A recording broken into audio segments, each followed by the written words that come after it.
ナーフィューからの伝承によると、アブドゥッラー・ブン・ウマルが次のように語りました。ある夜、アッターの使者、彼にアッターの平安と祝福あれは幼児のために、夜の礼拝であるイシャーの時間が取れなくなり、礼拝を遅らせられました。そのため、私たちはモスクの中で眠ってしまい、それから目が覚め、また眠ってしまい、再び目が覚めました。その後、預言者、彼にアッターの平安と祝福あれが私たちの前に出てこられて、こう仰いました。今、この地上であなた方を置いて他に、この礼拝を待っている者は誰もいない。なお、イブン・ウマルは、イシャーの礼拝時間中に眠気に襲われて礼拝を逃す恐れがない限り、それを早めに行うか遅らせて行うかを気にせず、礼拝の前に仮眠を取ることもありました。イブン・ジュライジュは、次のように語りました。私はアターに尋ねました。すると彼は、イブン・アッバースが次のように言うのを聞いたと語りました。ある夜、アッターの使者、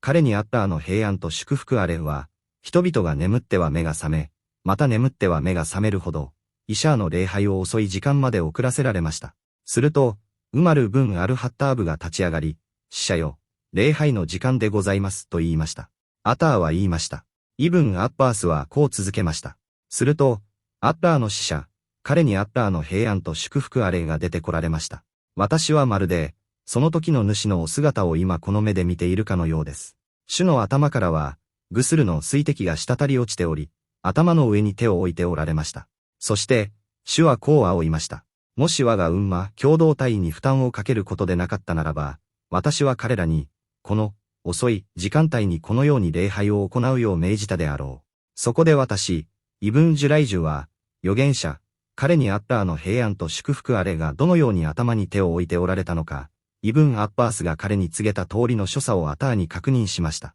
するとアターは、自らの指を少し広げてみせ、それから指先を頭のてっぺん、長文に当て、指をすぼめるようにして頭を撫で下ろしました。主の親指が、顔に近い方の耳の端、すなわち側頭部、こめかみから顎ひげのあたりに触れるまでそのように手を滑らせました。急ぐこともなく、また乱暴にすることもなく、ただそのように、丁寧に手を動かされたとのことです。そして預言者は、再び仰いました。もし我がに負担をかけることでなかったならば、私は彼らに、このように、遅い時間に礼拝を行うよう命じたであろう。サヒーフ・アルブハーリー第570、571ハディース。ハディースの説明。アッターは義務の礼拝、ファラーイドに対して、それを行うべき特定の時間を定められました。思考なる主はクルアーンの中で次のように煽っています。本当に礼拝は、信者たちに対して時間を定められた義務の書なのである。ウニサー書第103節。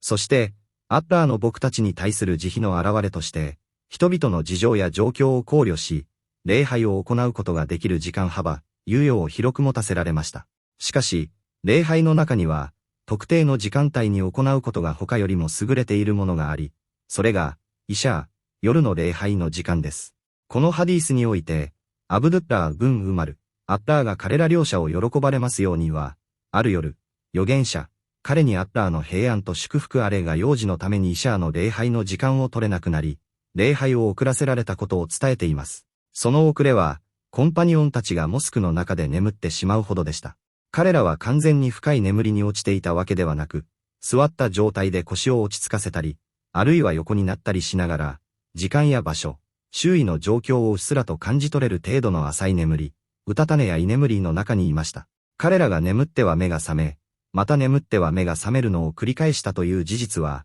預言者、彼にアッターの平安と祝福あれが彼らの元に出て来られるまでの待ち時間が、いかに長かったかを物語っています。その後、預言者、彼にアッターの平安と祝福あれはご自身の部屋から彼らの前へと出て来られ、彼らを称賛し、次のように褒めたたえられました。今、この地上であなた方を置いて他に、この礼拝を待っている者は誰もいない。なお、サヒーフ・アルブハーリーの別の伝承では、当時、この礼拝はマディーナ以外では行われていなかった、という文言があります。なぜなら、マッカに残されていた、迫害され、立場の弱い信徒たちは秘密裏に礼拝を行っており、当時はマッカとマディーナ以外の地域にはまだイスラームが広がっていなかったからです。また、サヒーフ・ムスリムの伝承では、アイシャ、アッターが彼女を喜ばれますようにが、それは、イスラームが人々の間に広く普及する前のことであった、と語っています。イブン・ウマル・アッターが彼ら両者を喜ばれますようには、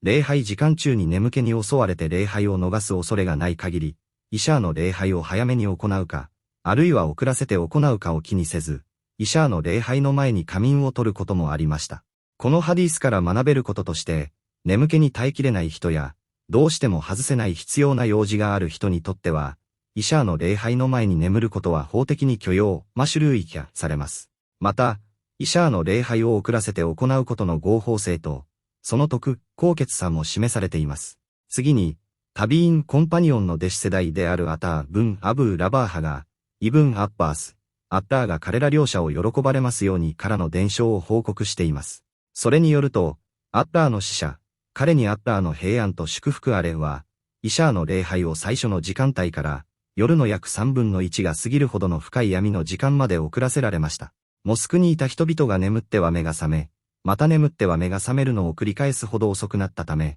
ウマル・ブン・アル・ハッターブ、アッターが彼を喜ばれますようにが立ち上がり、預言者、彼にアッターの平安と祝福あれに礼拝を促すために、アッターの使者よ、礼拝の時間ですと声をかけました。すると、預言者、彼にアッターの平安と祝福あれは頭から水滴を滴らせながら出てこられました。これは主が、大欲である、グスルを行われていたことを示しており、意図的に礼拝を遅らせていたことの証明でもあります。主は頭の上に手を置いて出てこられましたが、その時の様子についてイブン・アッバースは次のように描写しています。預言者、彼にアッターの平安と祝福あれは指を少し広げ、その指先を頭の側面、頂部の近くに当てられました。それから指をすぼめるようにして頭を撫で下ろし、主の親指が、顔に近い方の耳の端、すなわち側頭部、こめかみから顎ひげのあたりに触れるまで手を滑らせました。その際、頭の側面に沿って指を動かす速さは、遅すぎず、急ぎすぎることもない適度なものでした。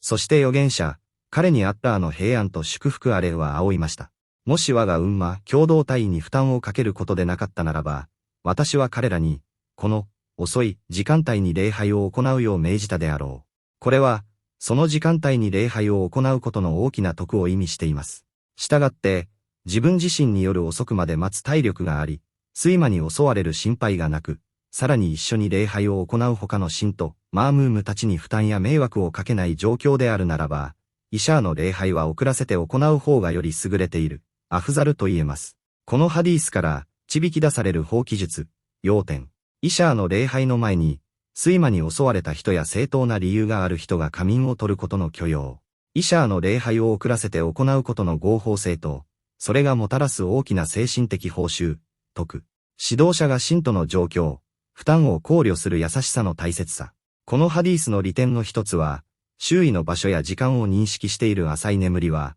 礼拝のための清めを無効にしないという点です。しかし、周囲の状況を認識しておらず、おならをしたかどうかも感じない深い眠りは、礼拝のための清めを無効にします。